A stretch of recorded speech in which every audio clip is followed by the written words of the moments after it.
participant in the conference. The recording has started. All participants are muted and they can unmute themselves.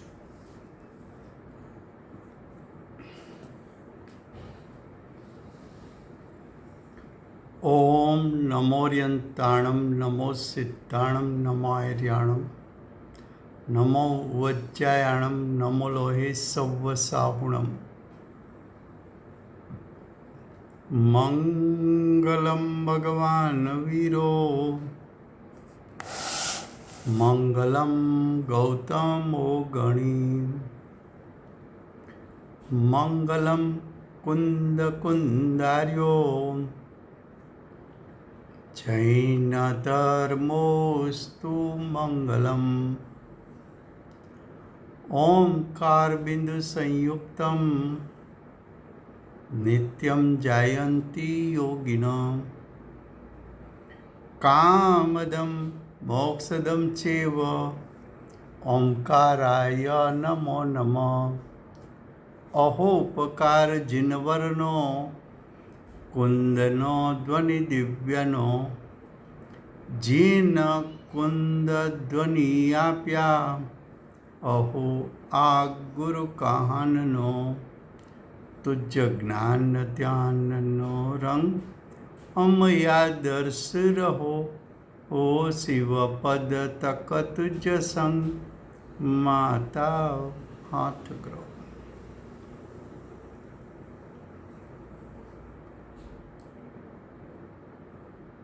ये ऊंडा आदर्श आत्मार्थी नाम का पुस्तक है।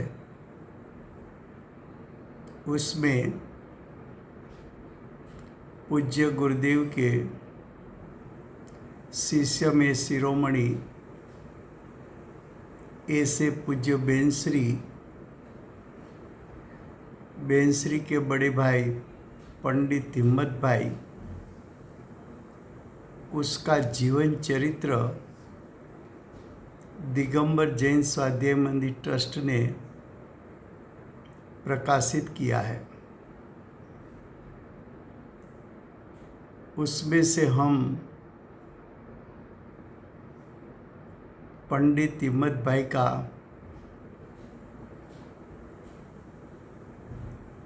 जो गहरा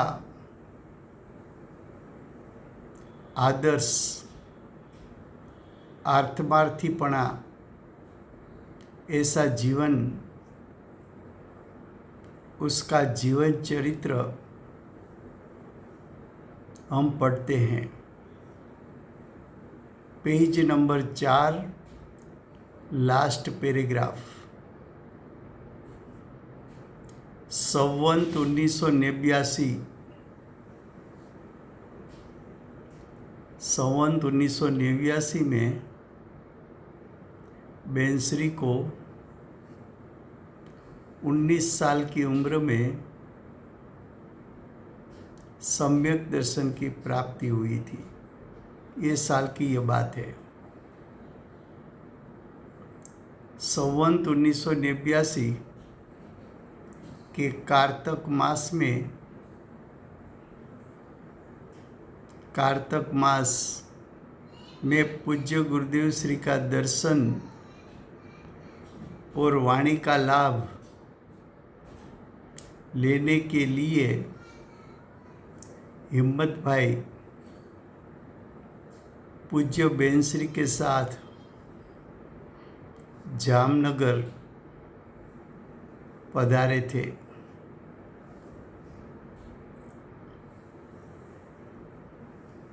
तो बेंसरी को जो सम्यक दर्शन हुआ फागण वद दशम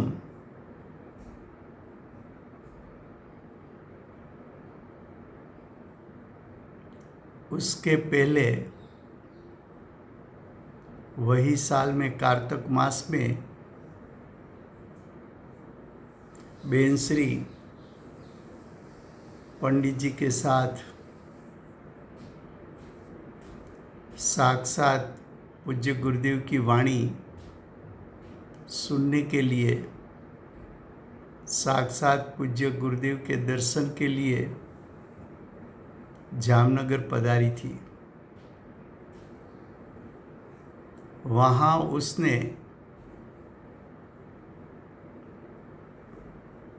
उसने यानी पंडित जी ने पूज्य गुरुदेव श्री को प्रश्न किया। ये जो प्रश्न किया तब पंडित जी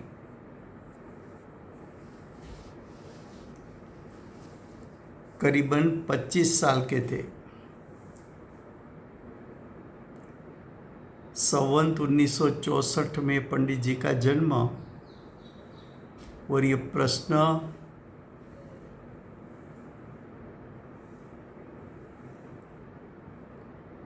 नेबियासी में किया। तो देखो 25 साल की उम्र में पंडित जी का अभ्यास, आध्यात्मिक अभ्यास कितना था।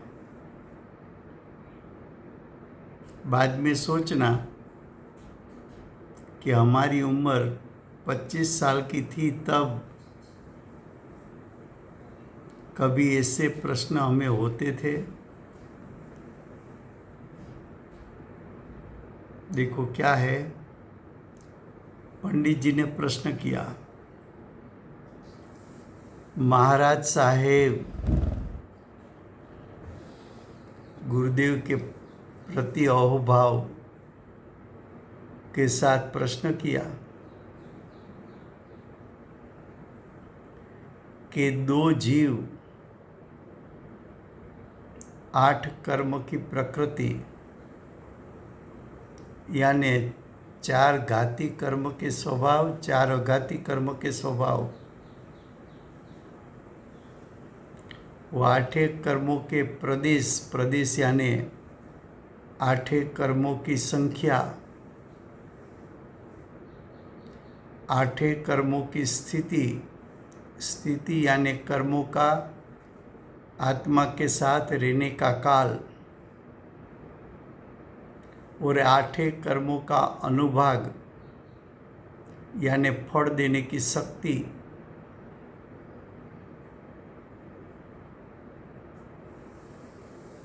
और उदय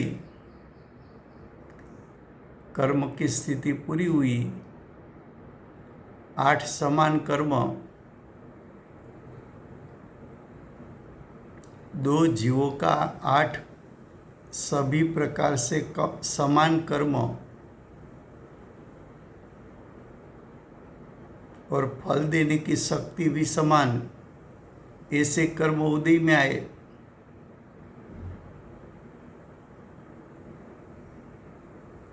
ये सब समान हो तब वो दोनों जीव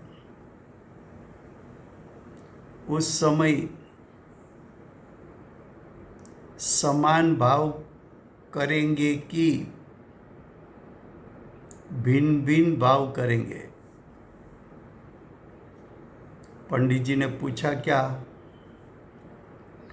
कि 2 जीव है, दोनों जीव को घाती अघाती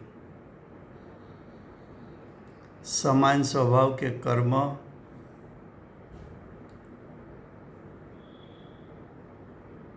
समान कर्मों की संख्या, समान कर्मों की स्थिति, समान कर्मों का अनुभाग और समान उदय, ये सब समान।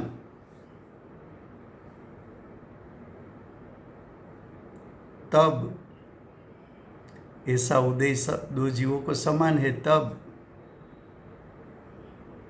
दोनों जीव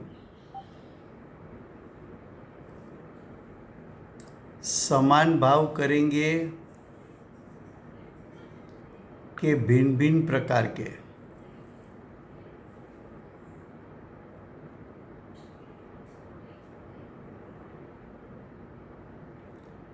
तो गुरुदेव श्री ने कहा भिन्न भिन्न भाव करेंगे। तो हिम्मत भाई ने पूछा फिर से, दोनों कर्म के उदय के स्वभाव समान हैं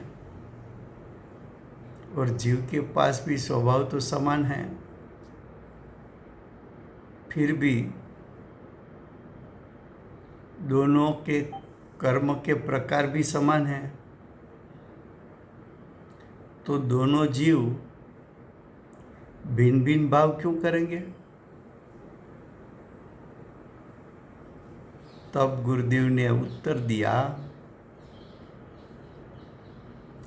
अकारण पारिणामिक द्रव्य है। अकारण पारिणामिक द्रव्य है, उसका अर्थ क्या? कि दोनों जीव स्वतंत्र द्रव्य है।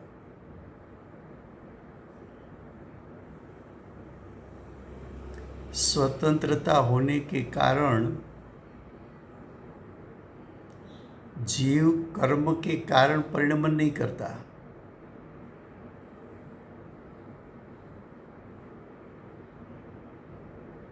दोनों द्रव्य की वर्तमान पर्याय अपनी स्वतंत्रता लेकर प्रकट होती है। जीव को परिणमन करने के लिए कर्म के कारण की, कर्म के उदय की अपेक्षा नहीं है। दोनों द्रव्य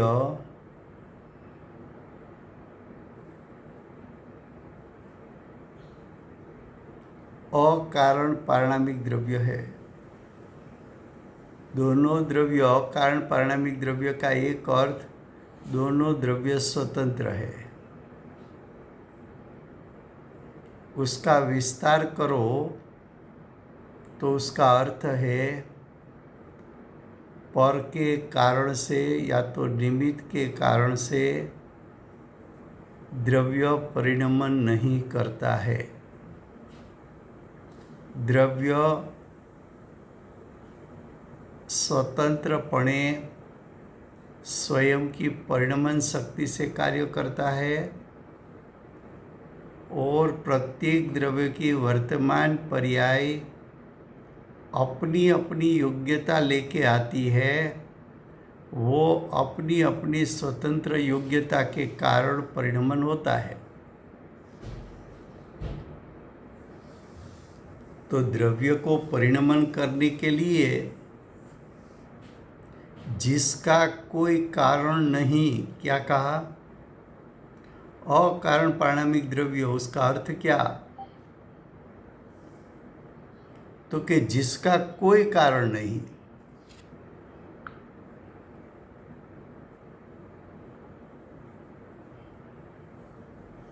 उसका परिणमन के लिए वो तो अपने उपादान से परिणमन होता है। वर्तमान पर्याय अपनी क्षणिक उपादान शक्ति से परिणमन करता है। तो परिणमन करने में द्रव्य भी स्वतंत्र और वर्तमान पर्याय उसका सत्य भी स्वतंत्र, वो भी क्षणिक उपादान है। तो जिसका कोई कारण नहीं, ऐसे भाव स्वतंत्रपणे परिणमता द्रव्य है। इसलिए उसको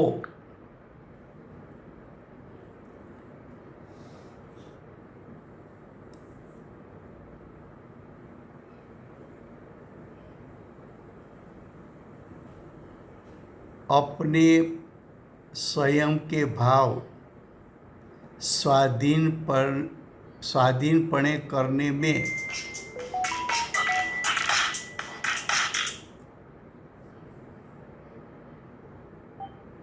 कोई रोक नहीं सकता। क्या कहा? दोनों द्रव्य स्वतंत्र है। दोनों द्रव्य की वर्तमान पर्याय स्वतंत्र है।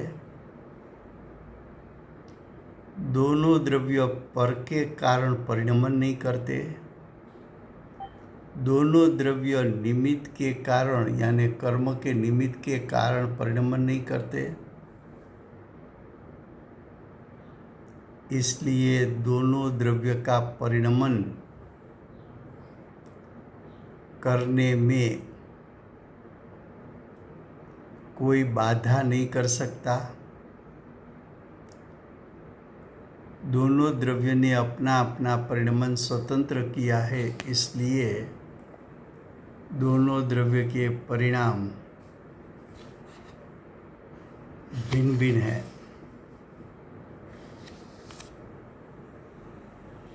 अब नेक्स्ट पैराग्राफ देखो। 25 साल की उम्र में गुरुदेव को ऐसे ऐसे कठिन प्रश्न पंडित जी ने किया और गुरुदेव का उत्तर ऐसा कोई आश्चर्यकारी अद्भुत आया और ऐसा सचोट उत्तर आया कि पंडित जी को गुरुदेव के प्रति सम्मान का भाव बढ़ गया कि वाह, गुरुदेव ने द्रव्य की स्वतंत्रता की बात कैसी बताई। तो अब देखो नेक्स्ट पैराग्राफ। पूज्य गुरुदेव श्री का उत्तर सुनकर हिम्मत भाई को अंतर से आनंद के साथ ऐसी महिमा आई कि वाह,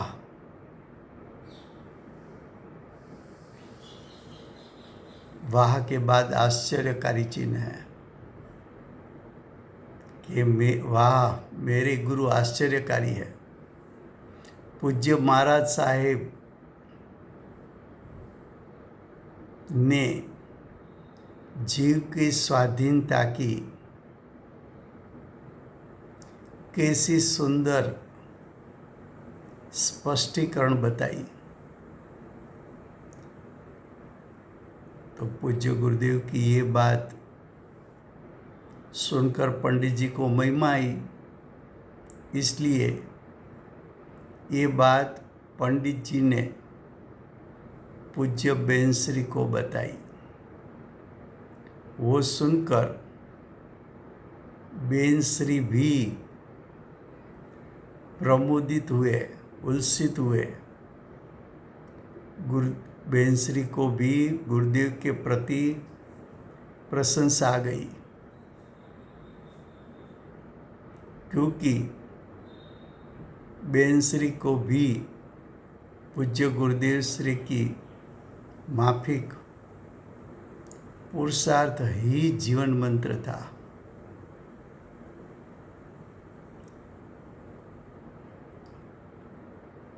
बेनश्री का एक मंत्र था कि पुरुषार्थ करते रहो। वो सिर्फ शब्द में नहीं था, स्वभाव सन्मुखता का काल हो, अनुभूति का काल हो कि शुद्धि की वृद्धि का काल हो। माता जी 15 साल की उम्र से 19 साल तक स्वभावलक्षी पुरुषार्थ किया। 19 साल पर आत्मा का अनुभव हुआ तो ज्ञान को ग्रहण करने का पुरुषार्थ किया और सम्यक दर्शन की प्राप्ति के बाद ऐसा पुरुषार्थ किया कि फिर से मनुष्य जीवन में पुरुष देह मिले उसके पहले चारित्र मौनीय कर्म, उसका स्थिति अनुभाग इतना कम कर दूं कि फिर पुरुष देह मिले तब छोटी उम्र से ही मुनिपना प्रकट हो जाए। तो माता जी का जीवन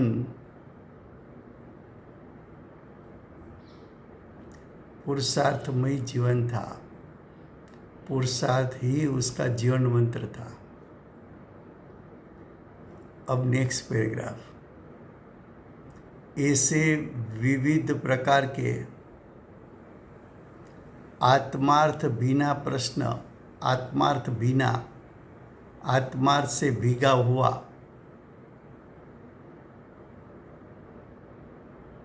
जिससे आत्मार्थपणा प्रकटता है, जिससे आत्मार्थपणा को प्रेरणा मिलती है, ऐसे प्रश्न पूछकर पूज्य गुरुदेव श्री की अमृत सम का अर्थ अतीन्द्रिय अनुभव सम, शीतल, जिसको आत्मा की अनुभूति होती है, उसके कसाई तो शांत हो गए। ऐसे ज्ञानी की छाया तो शीतल होती है। ज्ञानी की छाया ऐसी है कि अंतरंग में कसाई शांत हो गए, उसका निमित्त पाकर दूसरे जीवों जो संग में आते हैं, उसके कसाई भी शांत हो जाते हैं।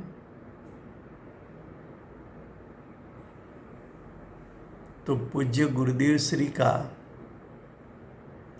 अमृत सम यानी अतीन्द्रिय ज्ञान, अतीन्द्रिय सुख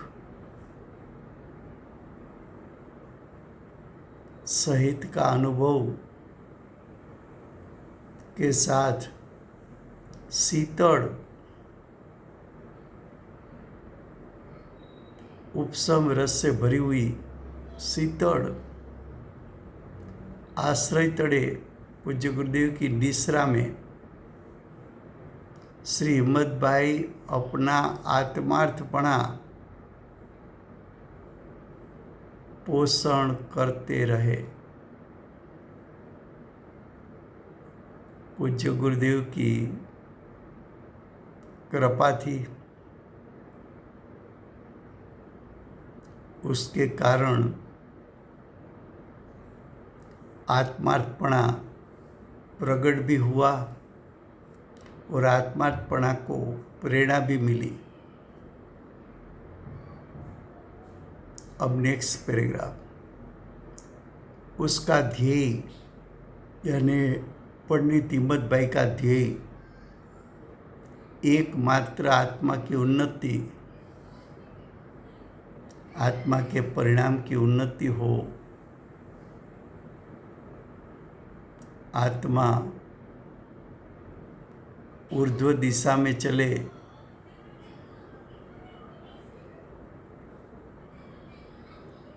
तो पंडित जी का ध्येय क्या था? आत्मार्पणा विशेष विशेष प्रकटता रहे और जो साध्य लक्षी जीवन है उसका साध्य इस भाव में प्रकट हो जाए। तो एकमात्र आत्मा की उन्नति साधने का ध्येय होने के कारण वो यानी पंडित जी पूज्य गुरुदेव श्री की वाणी का चारों दिशा से विचार करके, चिंतन मनन करके और इस संबंध में यानी पूज्य गुरुदेव की वाणी के संबंध में पूज्य बेनश्री के साथ चर्चा करते थे।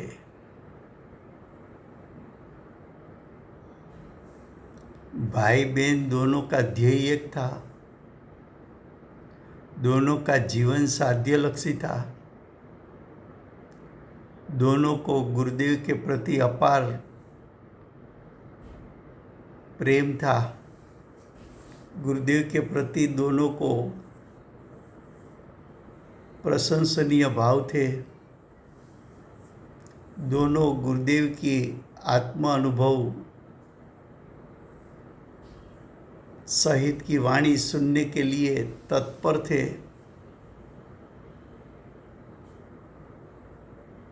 इसलिए दोनों भाई बहन गुरुदेव के पास जो जो सुनते थे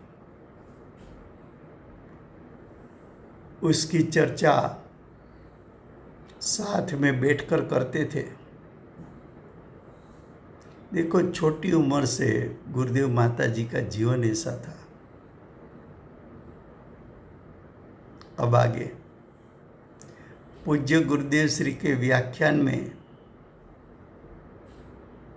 सुना हुआ तत्वज्ञान और उसका यथार्थ सूक्ष्म बातें गुरुदेव की जो वाणी आती थी, गुरुदेव तो आत्मा अनुभवी थे। जिस ज्ञानी ने अनुभूति के काल में स्वयं के आत्म स्वरूप को जाना हो, स्वयं के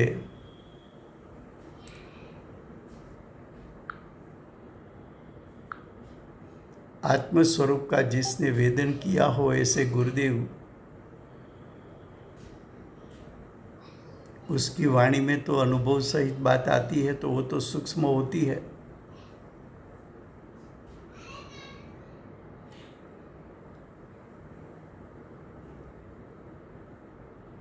तो पूज्य गुरुदेव की जो सूक्ष्म बातें में क्या आता था?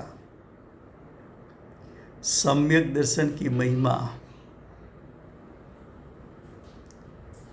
जो पूज्य गुरुदेव का ये काल था, उस काल में तो दूसरे साधु साध्वी तत्व की विपरीत बात करते थे। स्वभाव से धर्म होता है, शरीर की क्रिया से धर्म होता है,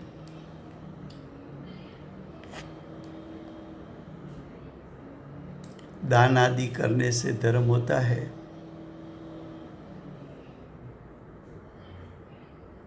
पर की क्रिया जीव कर सकता है, शरीर की क्रिया जीव कर सकता है।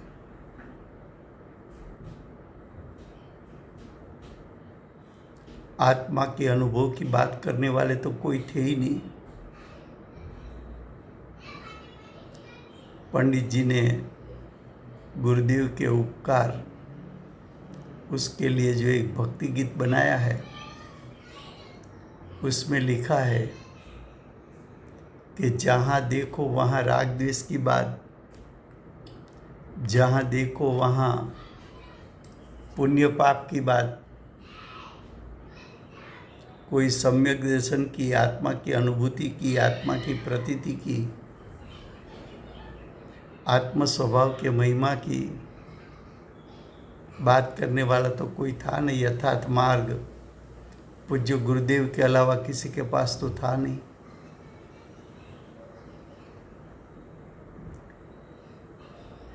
तो इस काल में सम्यक दर्शन का महिमा, सम्यक दर्शन की महिमा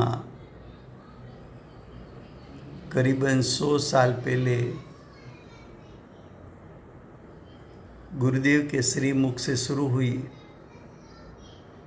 और गुरुदेव ने सम्यक दर्शन की महिमा बंसरी ऐसी बजाई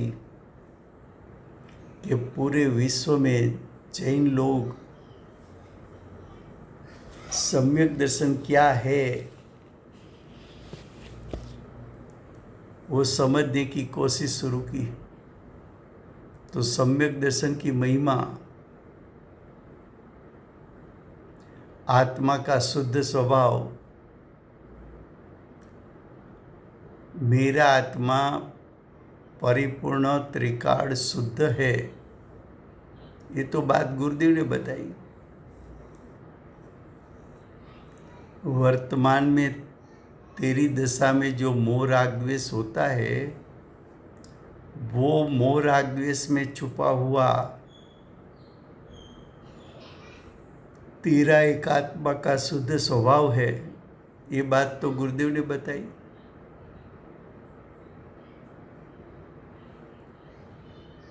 तो आत्मा का शुद्ध स्वभाव, कर्म और आत्मा का स्वतंत्र परिणमन, कर्म का परिणमन कर्म के कारण, आत्मा का परिणमन आत्मा के कारण। आत्मा के पास अपनी परिणमन शक्ति है, कर्म यानी पुद्गल उसके पास अपनी परिणमन शक्ति है। दोनों का परिणमन अपनी अपनी परिणमन शक्ति से और वर्तमान परिणाम की योग्यता अनुसार होता है, और एक द्रव्य दूसरे द्रव्य के परिणमन का कर्ता नहीं बन सकता। ऐसी स्वतंत्रता की बात तो पूज्य गुरुदेव ने बताई कि विश्व के 6 द्रव्य स्वतंत्र है। तो आत्मा का स्वतंत्र परिणमन आदि बहुत सी बातें, तो देखो गुरुदेव की वाणी में जो ये सूक्ष्म बात आती थी वो पंडित जी पकड़ते थे उस काल में, 25 साल की उम्र में। मोक्ष मार्ग प्रकाशक में उत्तम मुमुक्षु का लक्षण दिया है। वहाँ बताया है कि पक्षी दूध में चांच रखकर दूध और पानी को भीन करके दूध को ग्रहण कर लेता है, पानी को छोड़ देता है। वैसी तरह उत्तम मुमुक्षु ज्ञानी के उपदेश में सूक्ष्म और स्थूल दोनों बात आती है। उसमें से सूक्ष्म बात को ग्रहण करने वाला मुमुक्षु वो उत्तम पात्र जीव है। शास्त्र में आता है राजहंस सच्चे मोती चरते हैं। सच्चे और झूठे मोती साथ में हो तो राजहंस चुन चुन कर सच्चे मोती को ग्रहण कर लेते हैं, झूठे मत को छोड़ देते हैं। तो जो ज्ञानी के उपदेश में सूक्ष्म और स्थूल बात आती है तो उत्तम मुमुक्षु उसमें से चुन चुन कर सूक्ष्म बात को ग्रहण कर लेता है।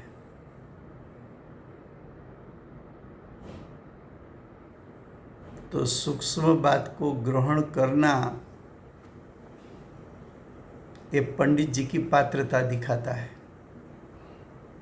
और ग्रहण करने के बाद बेंसरी जैसे उत्तम मुमुक्षु के साथ उसकी चर्चा करके घुटन करना वो भी उत्तम पात्रता का लक्षण है।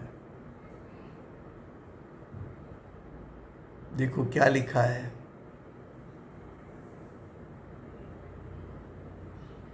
कि सम्यक दर्शन की महिमा जहाँ स्वभाव से धर्म होता है, ये बात चलती है। ऐसे काल में सम्यक दर्शन का महिमा करने वाला जीव,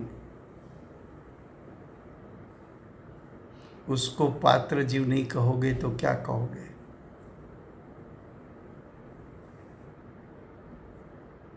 आत्मा का शुद्ध स्वभाव, जहाँ जीव रागी द्वेषी है, ऐसी चर्चा चलती हो, उस काल में राग में छुपा हुआ विनायक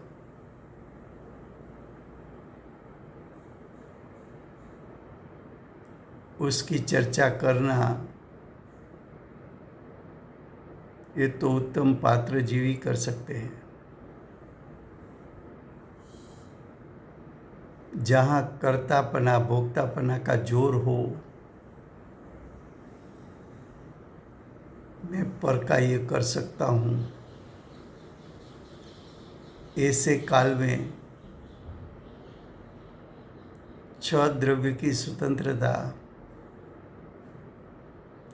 कर्म के कारण जीव सुखी दुखी होता है, ऐसी बात जहाँ चलती है, उस काल में ऐसी चर्चा करना कि आत्मा का परिणमन स्वतंत्र, कर्म का परिणमन स्वतंत्र, ऐसी सूक्ष्म बात को ग्रहण करने वाले जीव उत्तम और पात्र है।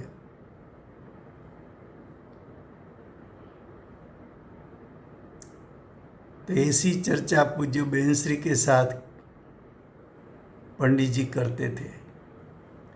तदुपरांत वो यानी पंडित जी पूज्य बेनश्री के साथ धार्मिक पुस्तक का वांचन और चिंतन करना। भर युवा वय 25 साल की उम्र, ये उम्र में जीव को ऐसा लगता है मैं खा लूँ पी लूँ, सभी जगह घूम लूँ, सांसारिक सुखों को उसका भोगोटा कर लूँ। ऐसी उम्र में धार्मिक पुस्तकों का वांचन, उसका चिंतन करना और बेनश्री को पंडित जी कहते थे कि जो शास्त्र हम पढ़े उसके एक एक शब्द का गहराई में जाकर अर्थ समझना चाहिए। शब्द की गहराई में जाने से भाव भाषण होता है, और जिसको भाव भाषण करना है वो एक एक शब्द के गहराई तक पहुंचकर भाव भाषण तक पहुंचने की कोशिश करते हैं। ऐसे जीवों को पात्र जीव कहा है। उसका उससे दृष्टांत दिया है कि गहराई का अर्थ क्या, शब्द पढ़ना कैसे चाहिए। तो लिखा है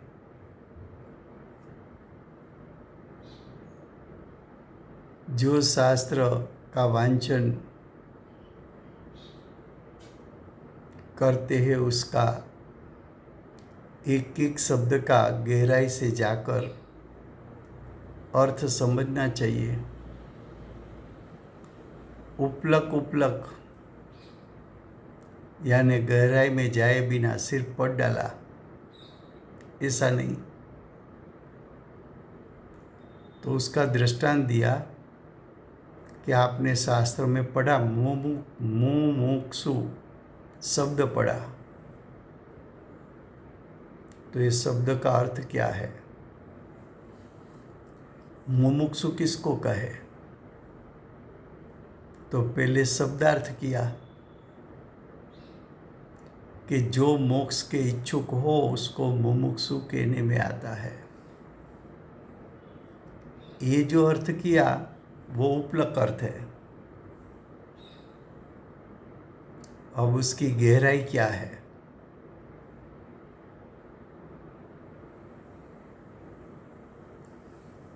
मोक्ष की इच्छा वाला मुमुक्षु, उसकी गहराई क्या है? तो फिर से प्रश्न करो कि मोक्ष की इच्छा वाला किसको कहने में आता है? तो उसका उत्तर लिखा, मोक्ष स्वरूप या तो मोक्ष का अंशरूप परिणमित निर्विषयी 5 इंद्रिय के विषयों में उदासीन, निर्विकारी कसाई रहित, विकार रहित, उपशांत मूर्ति जिसके कसाई शांत हो गए, शांत मुद्राधारी कसाई शांत हो गया, तो वितरागता की झलक मुद्रा पर दिखने लगी। शांत मुद्रा धारी महात्मा को देखकर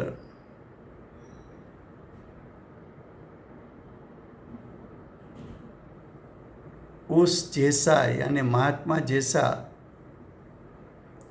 होने का निष्कारण शौक मैं महात्मा बनूं, लेकिन कोई अपेक्षा नहीं है कि चलो मैं मोक्ष मार्ग का पुरुषार्थ करूँगा और शायद मोक्ष न प्रकट हो तो शुभ भाव तो होगा और शुभ भाव के फल में स्वर्ग तो मिलेगा, ऐसी कोई भावना नहीं है।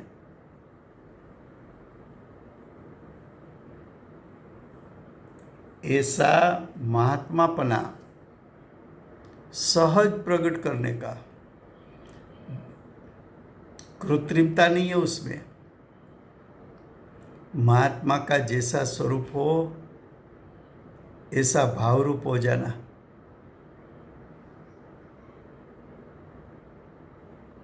मुमुक्षु किसको कहे? देखो छोटी उम्र में क्या अर्थ निकाला।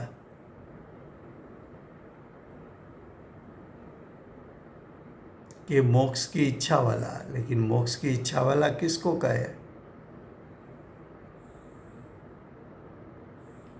तो कि जो मोक्ष स्वरूप हो जाए या मोक्ष का अंश यानी साधक दशा रूप हो जाए, निर्विषयी 5 इंद्रिय के विषयों से उदासीन हो जाए, निर्विकारी अपने परिणाम में से विकार का नाश कर दे, उपशांत मूर्ति कसायो शांत हो गए और वितरागता प्रकट हो गई। वितरागता प्रकट हो गई तो जीव के परिणाम को शरीर के साथ निमित्त नैमित्तिक संबंध होने के कारण साधक जीव की मुद्रा भी अतीन्द्रिय शांति से छा गई। शांत मुद्राधारी अतीन्द्रिय शांति, ऐसे महात्मा यानी जिसने आंशिक वितरागता प्रकट की है, निर्विषयी हो गए हैं, जिसके परिणाम निर्विकार है, जो उपशांत की मूर्ति है, शांत मुद्राधारी है, ऐसे महात्मा को देखकर, ऐसा जीवन देखकर, ऐसा निष्पृह जीवन देखकर उन जैसा होने का निष्कारण शौक यानी कोई अपेक्षा बिना ऐसा सहज जीवन बनाने का शौक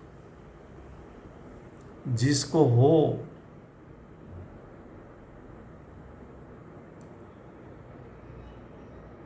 उसको मुमुक्षु कहने में आता है। इस प्रकार हिम्मत भाई स्वतंत्रपणे विचार करके अर्थ बिठाते थे। एक दृष्टांत दिया कि पंडित जी छोटी उम्र में जो ऐसे ऐसे अर्थ बिठाते थे, उसके पीछे कितना चिंतन मनन दिखने में आता है।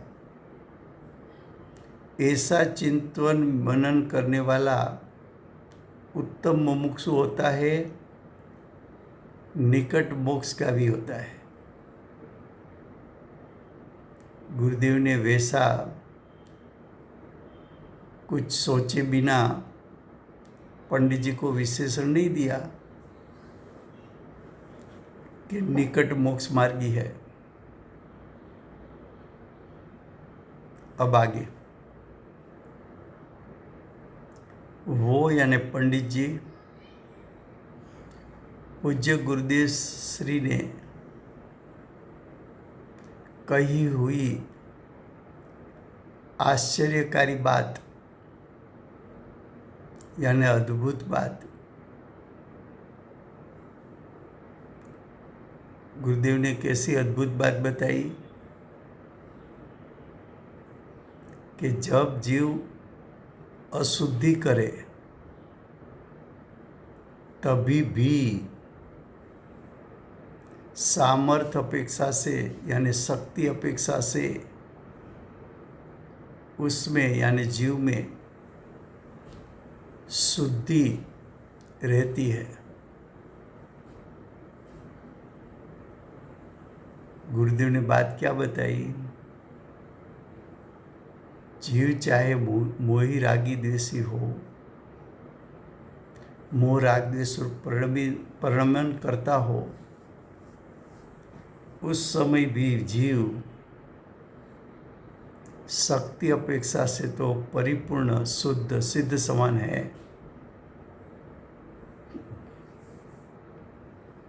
जीव तो भगवान आत्मा है।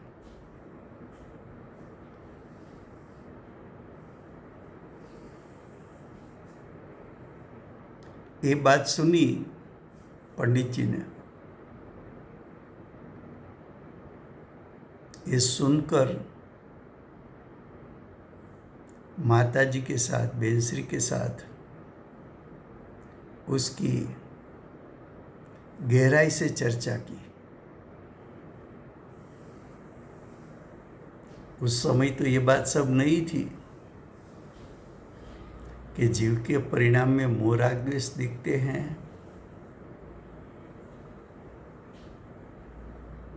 और गुरुदेव कहते हैं कि ऐसे मोह राग द्वेष के काल में जीव शक्ति अपेक्षा से परिपूर्ण शुद्ध है। ये सभी बात तो सूक्ष्म है। तो उसकी चर्चा पंडित जी बेनश्री के साथ करते थे। अब आगे तत्व संबंधी विचारों स्पष्ट हो जाए और उसका घुटन रहे, इस हेतु से, इस कारण से वो यानी पंडित जी तात्विक विषयों पर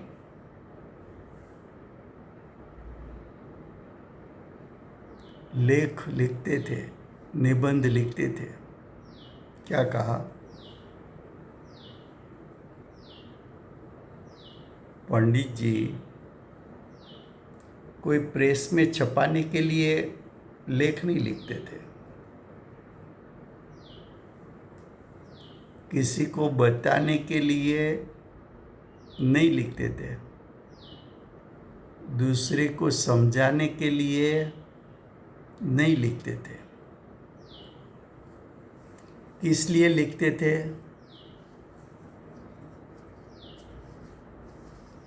कि तत्व संबंधी गुरुदेव के पास जो बात सुनी हो उसकी स्वयं के लिए, स्वयं की स्पष्टता के लिए, वो बात का घुटन करना, चिंतन करना, मनन करने के लिए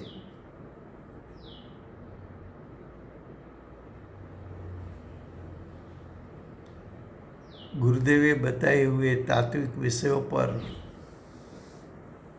लेख लिखते थे। देखो ध्येय क्या है? ध्येय आत्मार्थपणा प्रगटे। ध्येय क्या है? सम्यक दर्शन से निकट जाए। तो सब प्रवृत्ति उसकी है वो सम्यक दर्शन प्राप्ति हेतु है।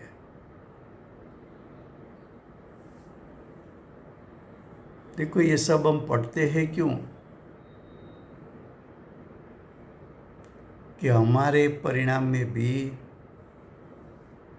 ऐसी घटना घटे।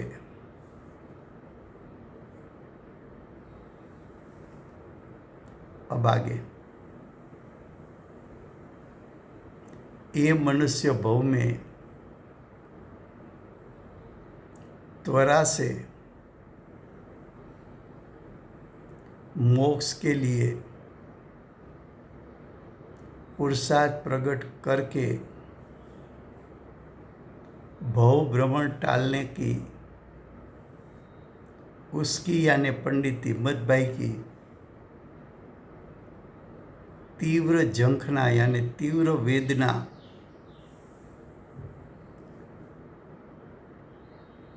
रहने से आत्म प्राप्त करने की ओर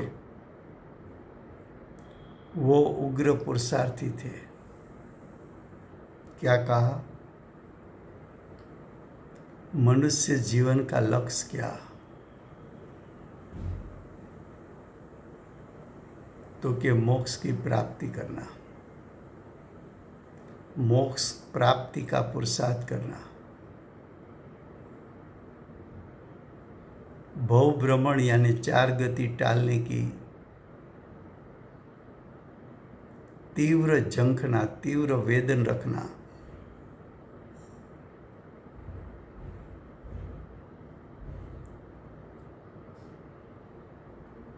जब आत्मा प्राप्त होता है तब सम्यक दर्शन प्रकट होता है। तो आत्म प्राप्ति करने के लिए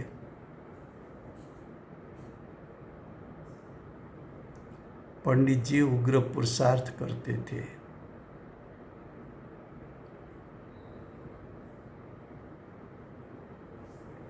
अब पंडित जी का बाह्य लौकिक परिचय थोड़ा दिया है कि हिम्मत भाई बीएससी हुए थे, साइंस ग्रेजुएट थे, बैचलर ऑफ साइंस, और संस्कृत भाषा का भी और जैन तत्वज्ञान का गहराई से अभ्यास था।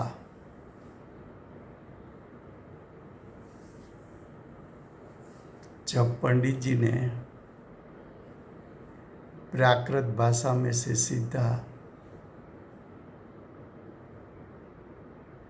और संस्कृत भाषा में से सीधा भाषांतर किया।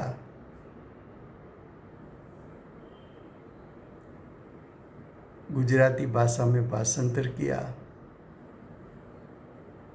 तो पंडित जी कहते थे कि दोनों भाषा पर पूरी पकड़ होनी चाहिए। और उसके बाद कहा कि दोनों भाषा पर तो पकड़ होनी चाहिए, लेकिन उससे भी ज़्यादा पकड़ आचार्य भगवान जो तत्व बता रहे हैं वो तत्व ज्ञान पर गहराई, उंडप वाली पकड़ होनी चाहिए। उसके अलावा भाषांतर हो नहीं सकता। तो भाषांतर करने से पहले ही उसकी विचारधारा स्पष्ट थी।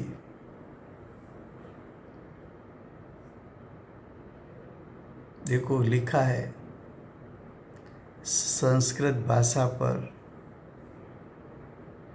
और जैन तत्वज्ञान पर गहराई वाला उसका अभ्यास था।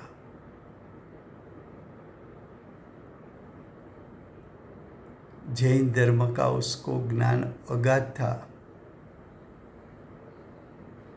जैन धर्म के मूलभूत सिद्धांतों के बारे में बहुत सी गहरी और प्रतीतिकर चर्चा वो अत्यंत उत्साह से यानी उल्लास से रसपूर्वक करते थे।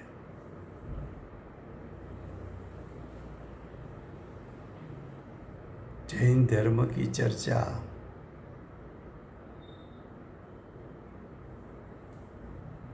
गहराई से करना, प्रतीतिकर का अर्थ है सच्चोट विषय ज्ञान में झलक जाए, उसको प्रतीतिकर कहने में आता है। और ये बात करने का उल्लास भी चाहिए, वो उल्लास भी था।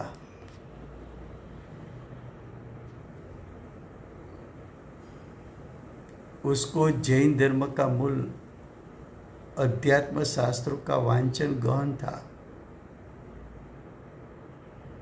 जिसमें आत्मा की मुख्यता का उपदेश हो। ऐसे शास्त्रों को अध्यात्म शास्त्र कहा। तो आत्मा की प्राप्ति की भी उसको मुख्यता थी, और आत्म प्राप्ति के निमित्त रूप जो अध्यात्म शास्त्र है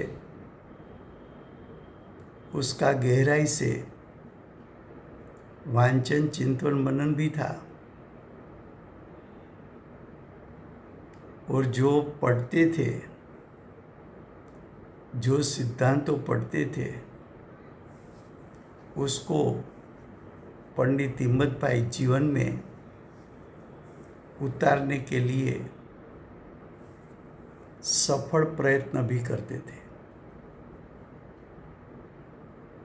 यहाँ तक हम रखते हैं,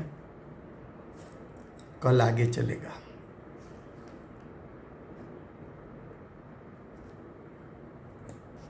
वर्तमान 24 आखिरी तीर्थंकर बाल ब्रह्मचारी महावीर भगवान नो जय हो।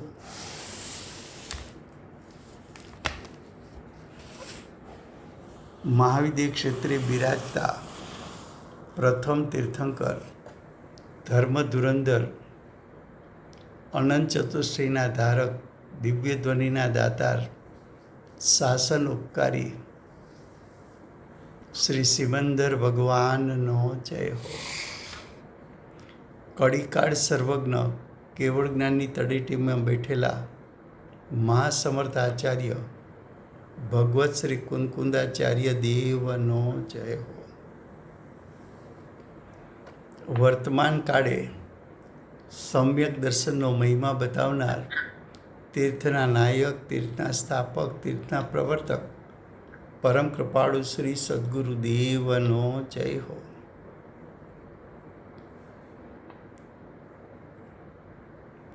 પૂજ્ય ગુરુદેવના નવ ભવનો મહિમા બતાવનાર સ્વાનુભવયુક્ત જાતિસ્મરણ જ્ઞાનયુક્ત પ્રસમમૂર્તિ ભગવતી માતનો જય હો. પૂજ્ય ગુરુદેવ સમ્યક દર્શનની પ્રાપ્તિમાં નિમિત્તરૂપ ચિનવાણી માતનો જય હો. પૂજ્ય ગુરુદેવ અને માતાજીની સાધના ભૂમિ સુવર્ણપુરી ધામનો જય હો. સુવર્ણપુરી ધામમાં બિરાજતા સર્વે દેવશાસ્ત્ર ગુરુ ભગવંતનો જય હો. વર્તમાન ગુરુ અને ભવિષ્યના તીર્થંકર શ્રી સૂર્યકીર્તિ ભગવાનનો જય હો. શ્રી સૂર્યકીર્તિ ભગવાનના સમોસરના મુખ્ય ગણધર દેવેન્દ્ર કીર્તિનાથ ભગવાનનો જય હો. પરમ દિગંબર જૈન ધર્મનો જય હો. Thank you very much.